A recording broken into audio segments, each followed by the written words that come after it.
समुद्र के बीच चारों तरफ सिर्फ पानी, ना कोई इंसान, ना कोई आवाज।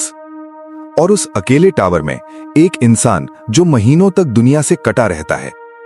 लेकिन अगर एक दिन वो इंसान अचानक गायब हो जाए तो क्या होगा?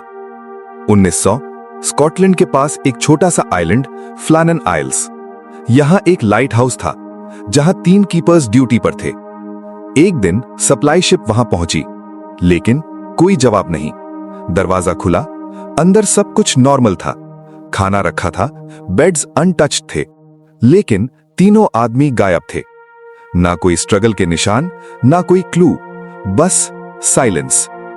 हेलो दोस्तों, वेलकम टू द क्रॉनिकल, जहां हम मिथ्स को तोड़ते हैं और हिस्ट्री को सिंपल बनाते हैं। आज हम बात करेंगे लाइट हाउस जॉब्स की, एक ऐसी नौकरी जो दिखने में सिंपल है, लेकिन इसके पीछे छुपा है आइसोलेशन, डेंजर और रियल मिस्ट्रीज। लाइट हाउस का काम सिंपल लगता है, शिप्स को रास्ता दिखाना, लेकिन पहले के टाइम में यह पूरी तरह मैनुअल सिस्टम था। हर रात कीपर को लाइट जलानी होती थी, फ्यूल मेंटेन करना होता था, और स्टॉर्म हो या कुछ भी, लाइट बंद नहीं होनी चाहिए, क्योंकि अगर लाइट बंद हुई तो जहाज क्रैश हो सकते थे। मतलब एक इंसान की गलती कई लोगों की जान ले सकती थी। लेकिन असली प्रॉब्लम काम नहीं थी, बल्कि वो एनवायरनमेंट था जिसमें ये काम होता था। इमेजिन करो, आप एक छोटे से टावर में बंद हो, चारों तरफ सिर्फ एंडलेस ओशन, दिन, हफ्ते, कभी कभी महीने, कोई इंसान नहीं, ना इंटरनेट, ना फोन, बस हवा की आवाज और वेव्स का शोर। कुछ कीपर्स अपनी डायरी में लिखते थे, ऐसा लगता है जैसे समय रुक गया है। 1800s में 2 कीपर्स एक लाइट हाउस में रहते थे। एक दिन उनमें से एक की डेथ हो गई। अब प्रॉब्लम यह थी, दूसरा कीपर अकेला था और उसे बॉडी के साथ रहना पड़ा कई दिनों तक, क्योंकि अगर वो लाइट हाउस छोड़ देता तो शिप्स खतरे में पड़ जाते। उसने बॉडी को एक बॉक्स में रखा, लेकिन स्टॉर्म की वजह से वो बॉक्स टूट गया और धीरे धीरे वो इंसान मेंटली टूटने लगा। जब रेस्क्यू टीम आई, वो ऑलमोस्ट इनसेन हो चुका था। तो क्या लाइट हाउस जॉब्स डेंजरस इसलिए थीं या कुछ और भी था? एक्सपर्ट्स कहते हैं एक्सट्रीम आइसोलेशन ह्यूमन ब्रेन पर असर डालता है। Hallucinations, anxiety, Paranoia. जब इंसान लंबे समय तक अकेला रहता है तो उसका ब्रेन खुद ही प्रेजेंस क्रिएट करने लगता है। मतलब आपको लगता है कोई और भी है, जबकि आप अकेले होते हैं। अब वापस आते हैं उस सबसे फेमस केस पर, फ्लैनन आइल्स।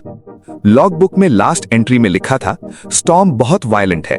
लेकिन इंटरेस्टिंग बात, उस दिन आसपास कहीं स्टॉर्म रिकॉर्ड नहीं हुआ। इन्वेस्टिगेशन में क्या मिला?